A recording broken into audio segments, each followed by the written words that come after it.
Hoje no Cartório Contemporâneo, entrevistamos o Dr. Emival Moreira sobre a confiança da população nos cartórios. Você sabe o que cada cartório da sua cidade faz? Tudo isso e muito mais no Cartório Contemporâneo.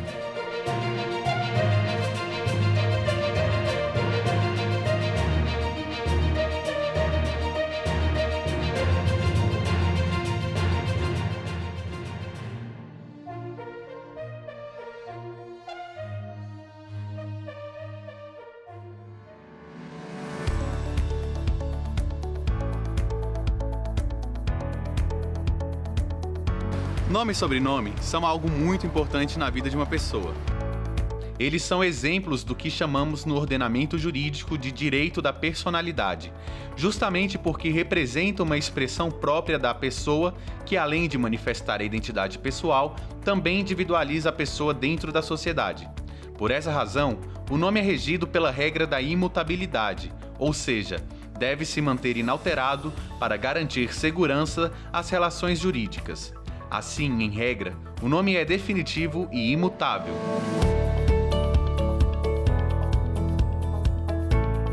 A Lei 6.015 de 1973 determina que toda pessoa deve ser registrada no local onde foi realizado o parto ou no lugar de residência dos pais.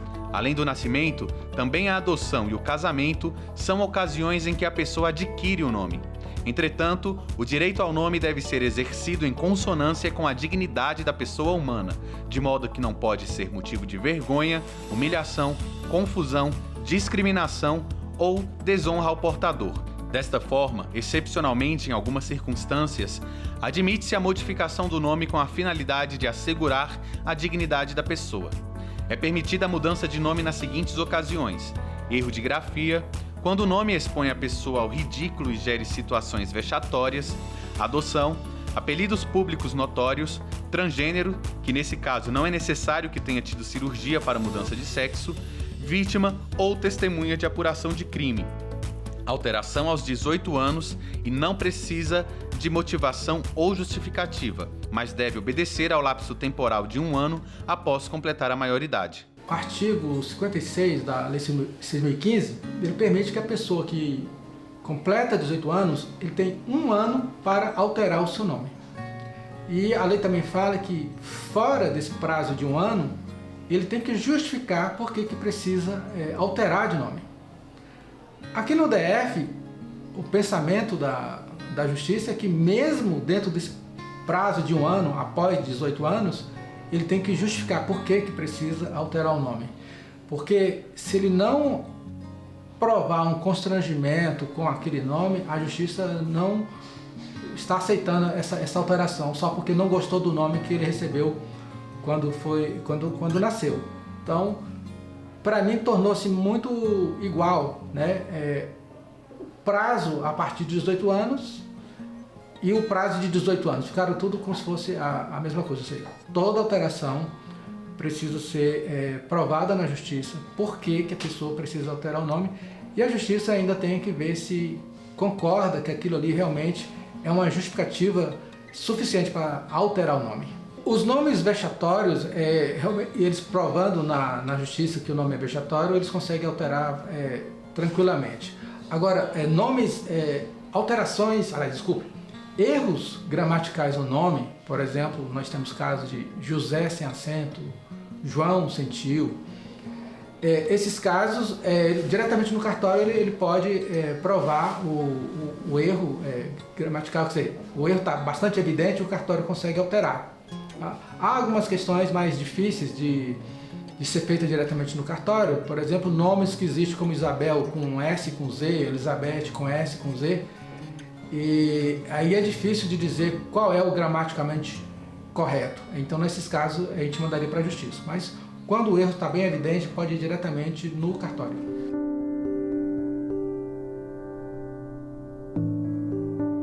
Os cartórios são obrigados por lei a mudarem nome e gênero do registro civil de pessoas trans, caso elas queiram. O direito de mudar o nome e o gênero no registro civil foi regulamentado pelo CNJ em junho de 2018. No mesmo ano, o STF decidiu que as pessoas trans podem fazer mudança nos documentos mesmo sem cirurgia. basta ir no cartório e mudar o nome. Segundo o provimento 73 do CNJ, a mudança pode ser pedida por pessoas trans que sejam maiores de 18 anos, menores de idade só com anuência dos responsáveis, e podem ser alterados o gênero, prenome e agnome.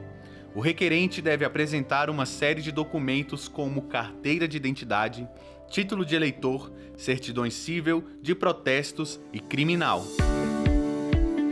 As pessoas trans que queiram alterar tanto o seu gênero quanto o seu prenome, eles podem fazer isso.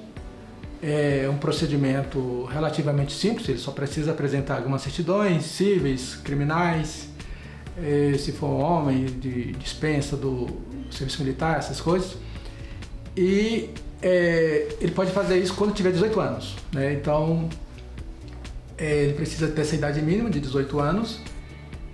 E aí não precisa justificar por que ele quer aquele procedimento, porque ele quer aquela alteração. Então, uma coisa super tranquila, porém ele só tem direito a essa alteração uma única vez, tá? Não pode fazer 2 vezes essa alteração. Se a pessoa entrou na justiça para alterar o nome ou o gênero e ela quer desistir, ela pode desistir, mas ela tem que provar que fez essa desistência e aí ela pode pedir diretamente no cartório, tá? Agora, as pessoas que antes do provimento, por exemplo, eles conseguiram só uma alteração de nome, mas não conseguiram uma alteração de gênero. Muitas pessoas estão nessa situação. E o cartório já averbou a alteração de nome, porém o gênero continua contrário ao que ela queria. Ela pode fazer essa alteração de gênero, e aí não é considerada uma segunda alteração, né? É como se fosse um complemento ainda da primeira. No cartório do Segundo Ofício de Brasília são realizados tanto os registros civis, como nascimento, óbito, quanto nós realizamos casamentos civis. No momento do casamento civil, as pessoas precisam ser identificadas pelo seu prenome e o nome. E o nome é aquele identificador da família, da origem da família. E o prenome é como a pessoa se identifica socialmente. Só que existem situações em que as pessoas não se identificam socialmente porque elas não promoveram a alteração do seu prenome e do seu gênero junto ao cartório. Só que agora essa possibilidade é real, segundo o CNJ. Elas podem diretamente se dirigir ao cartório. E elas vão evitar, assim, o constrangimento e o desconforto de, no momento da realização do casamento, por exemplo, serem identificadas de uma forma que elas não se reconhecem fisicamente, não é? Então foi um conforto, o constrangimento acontecia, às vezes a pessoa se chamava, por exemplo, Maria Beatriz, mas na verdade ela era o Pedro Augusto. Então o que fazer? Agora sim, ela pode no papel passado ter o seu nome escolhido, que há o seu nome escolhido, que a identifica como pessoa, e também até promover a alteração do nome de família. E essa alteração é a alteração já costumeira. E se as pessoas podiam alterar o nome de família, formar um nome de família, por que não se identificar como pessoa socialmente, trazendo esse conforto? Então essa decisão do CNJ veio ao encontro desse avanço das pessoas se sentirem confortáveis e se sentirem identificadas. Voltamos já com o cartório contemporâneo.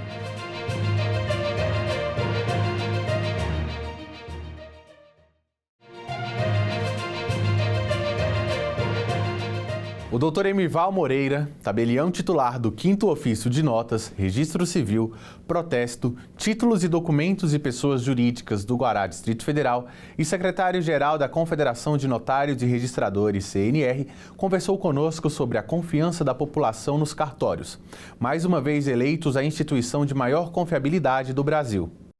Doutor Emival, o Datafolha revelou mais uma vez que os cartórios são a instituição que os brasileiros mais confiam. Qual a importância de uma pesquisa dessas? Bom, primeiro eu gostaria de agradecer a oportunidade do Cartório Contemporâneo de nos vir até aqui e parabenizá-lo pelo sucesso na difusão de informações importantes à sociedade a respeito do trabalho dos cartórios. Bem, quanto à questão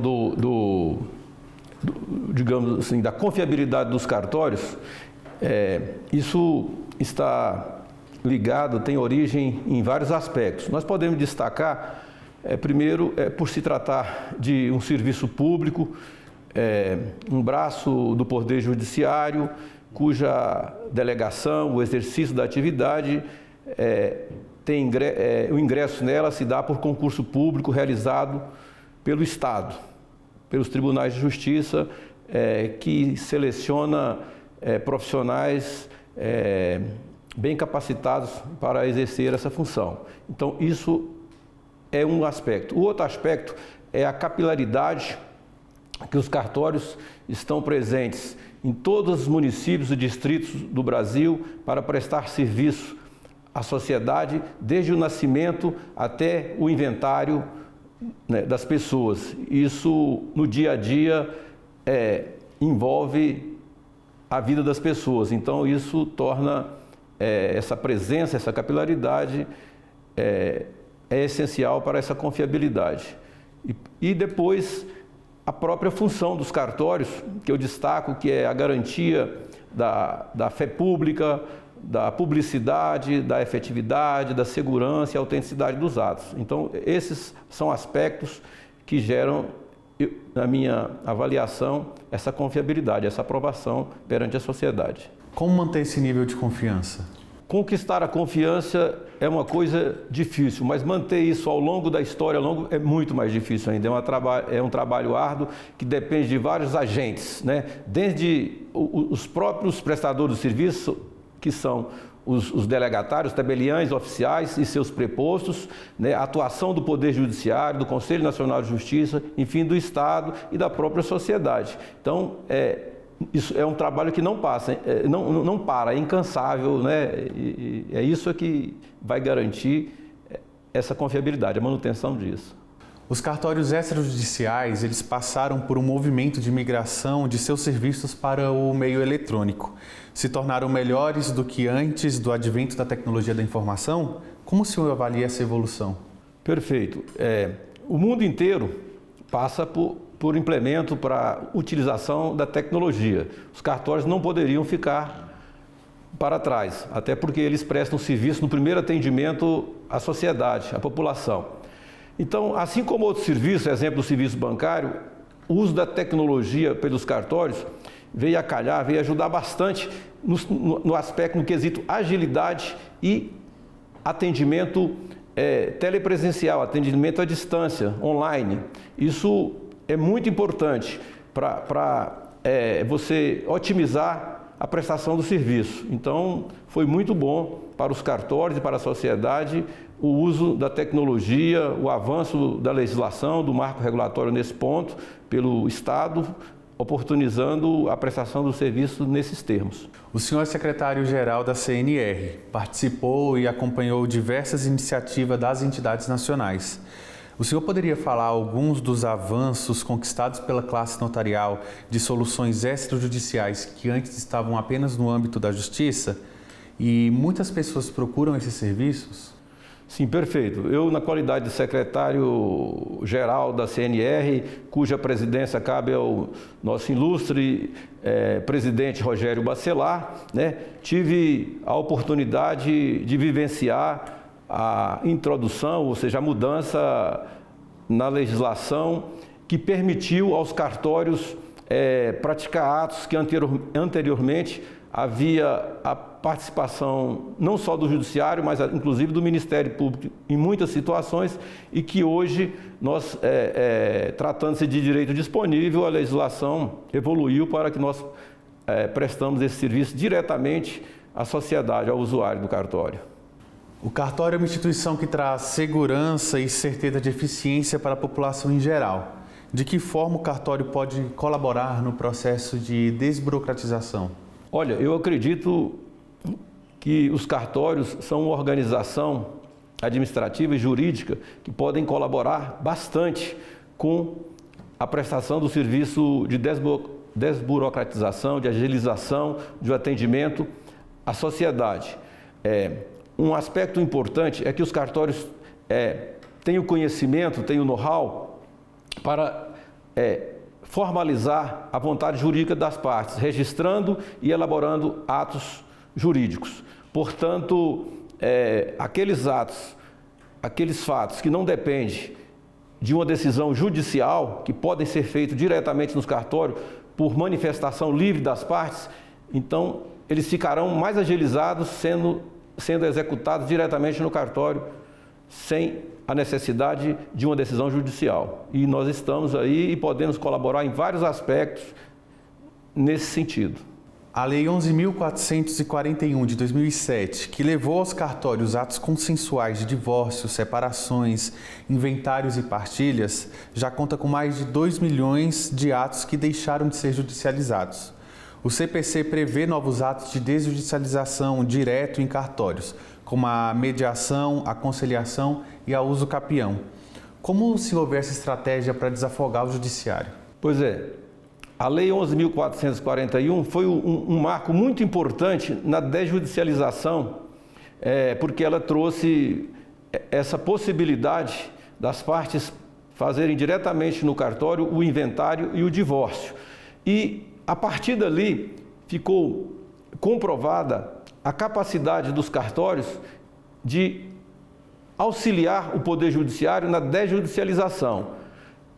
A legislação, então, evoluiu e atualmente os cartórios estão preparados e adequados para fazer a uso capião extrajudicial, a retificação de áreas, né, a alteração de nomes e inclusive de gêneros naqueles casos, a filiação socioafetiva no registro civil, a ata notarial e por aí são vários atos que antes seriam necessária a presença, a intervenção do Estado juiz e hoje não há necessidade. A resolução do CNJ 452 de 2022 trouxe mudanças que agilizam a realização do inventário extrajudicial. A resolução possibilita a nomeação do inventariante por escritura pública. Foi possível perceber uma maior agilidade no processo do inventário extrajudicial nos tabelionatos de notas? Sim. Eu devo destacar que o CNJ tem se mostrado um órgão do poder público muito importante e muito atento às inovações dos cartórios, isto é considerada a demanda da população, da sociedade, pelo serviço. Essa resolução 452, que altera a resolução 35, ela traz uma inovação muito importante, que era muito demandada pelas partes que procuram os cartórios para fazer inventário, ou seja, uma das inovações que ela traz e que representou bastante agilidade foi a possibilidade da nomeação do inventariante por escritura pública e daí este inventariante pode, por exemplo, acessar as contas bancárias do falecido para retirar o dinheiro para pagar os impostos que devem ser pagos antes da conclusão do inventário. Então isso desafogou nesse aspecto. É muito importante. Apesar de a Lei 11.441 de 2007 ter representado um grande avanço, ela não deixava claro alguns pontos do processo para a realização do inventário extrajudicial. Qual a importância da publicidade dessa resolução para a atividade notarial? A publicidade é importante em todos os atos da nossa vida. A informação é super importante. Agora, veja bem, numa questão específica dessa de inventário, de divórcio, que mexe com a vida de todas as pessoas, principalmente o inventário, mais dia, menos dia, e as pessoas terem esse conhecimento para poder acessar esse serviço tão importante que se torna ágil e, por que não dizer, mais barato também. O custo diminui sensivelmente. Então, daí, mais uma vez, eu destaco a importância do CNJ nesse processo de inovação na prestação do serviço dos cartórios no Brasil. Há algum critério para que alguém seja nomeado inventariante? Bom, o critério é de escolha livre dos herdeiros e da meieira interessada.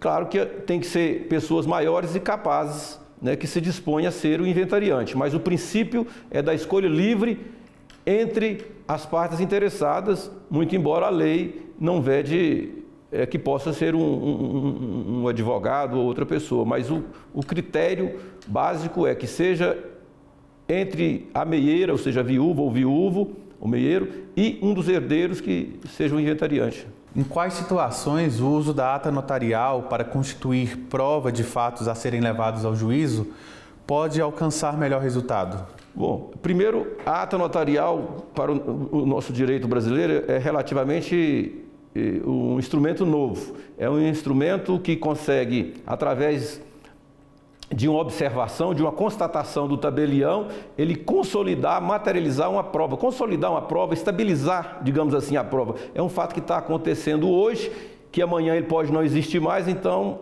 as pessoas interessadas procuram o tabelião e lavram aquilo na ata notarial, o tabelião certifica aquele fato e ele vai valer depois, se necessário, para usar num processo judicial como prova plena. É muito importante, é uma prova plena.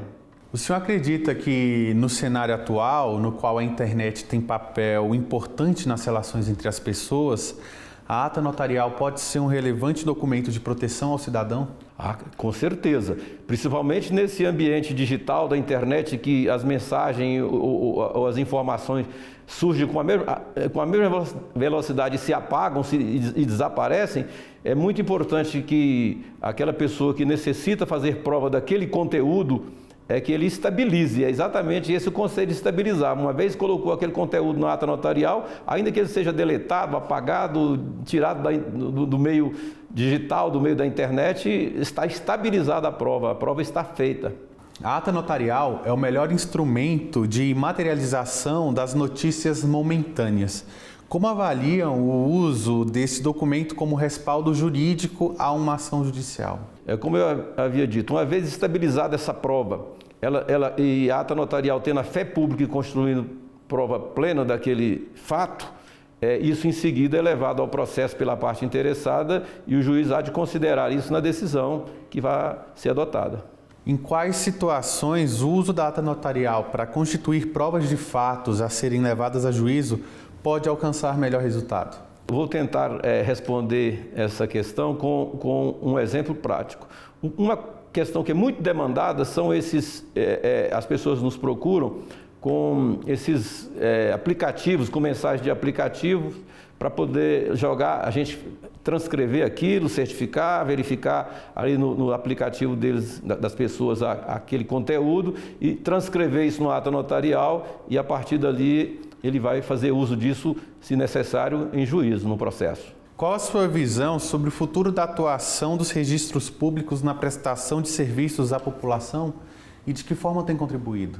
Olha, os serviços dos cartórios, seja de registro ou de notas ou de protesto, todos eles têm se mostrado muito relevantes para o cidadão, tanto em razão do profissionalismo quanto em razão da capilaridade. E então, o que eles têm trazido são inovações na prestação do serviço, muitas vezes com serviços novos, outras vezes com substituição ou com colaboração com o Poder Judiciário e até mesmo na modernização do serviço, isso para facilitar o acesso e diminuir o custo para o cidadão. Então os cartórios têm mostrado muito importante também nesse aspecto. Dr. Imival, muito obrigado pela sua entrevista. Seja sempre bem-vindo ao Cartório Contemporâneo. Eu que agradeço, Eduardo, você e toda a sua equipe, e parabenizo vocês pelo sucesso e por levar e difundir essas informações tão importantes para todos os cidadãos brasileiros, que você pode ter certeza que não tem um cidadão sequer que mais dia ou menos dia precisa e utiliza o serviço do cartório, que eu falei desde o nascimento até o inventário, os cartórios estão presentes na vida do cidadão e por isso a gente tem que ter a consciência de que temos que sempre melhorar esse atendimento, otimizar e colocar o usuário mais confiante ainda nos nossos serviços para justificar o resultado das pesquisas, né? Que nos coloca no topo dos serviços confiáveis.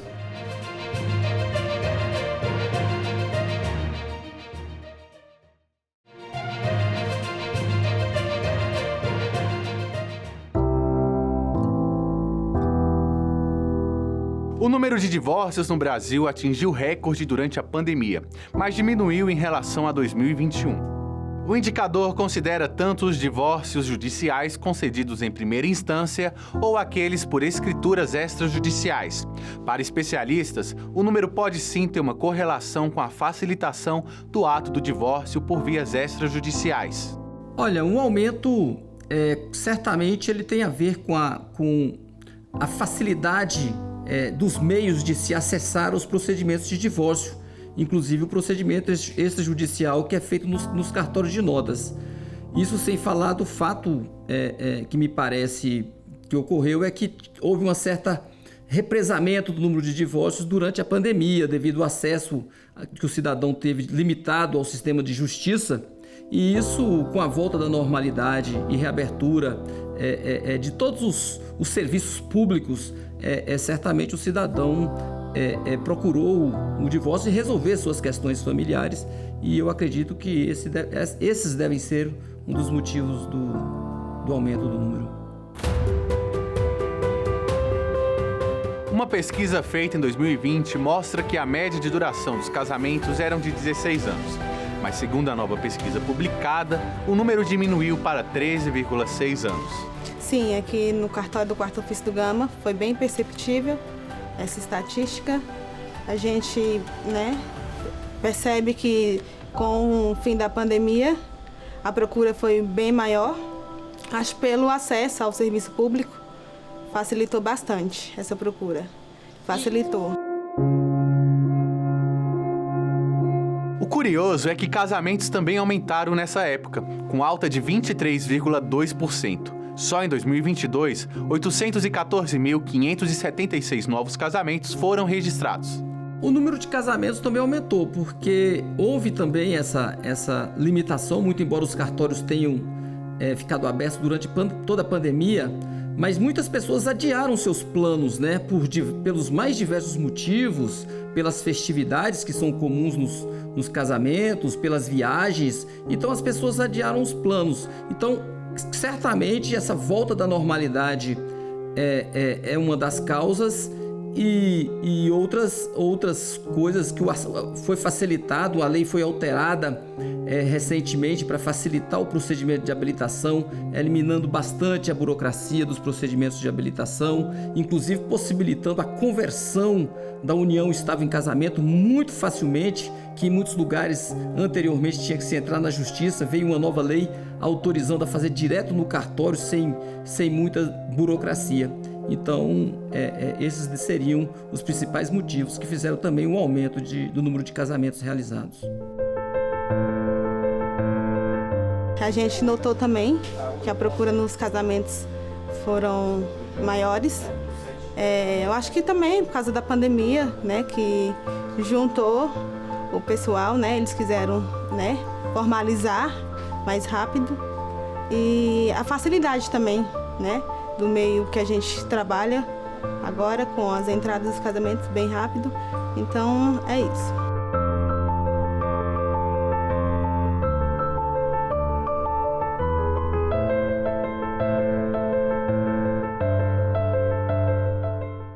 Esse foi o Cartório Contemporâneo. Eu sou Eduardo Meirelles e foi um prazer tê-los aqui comigo.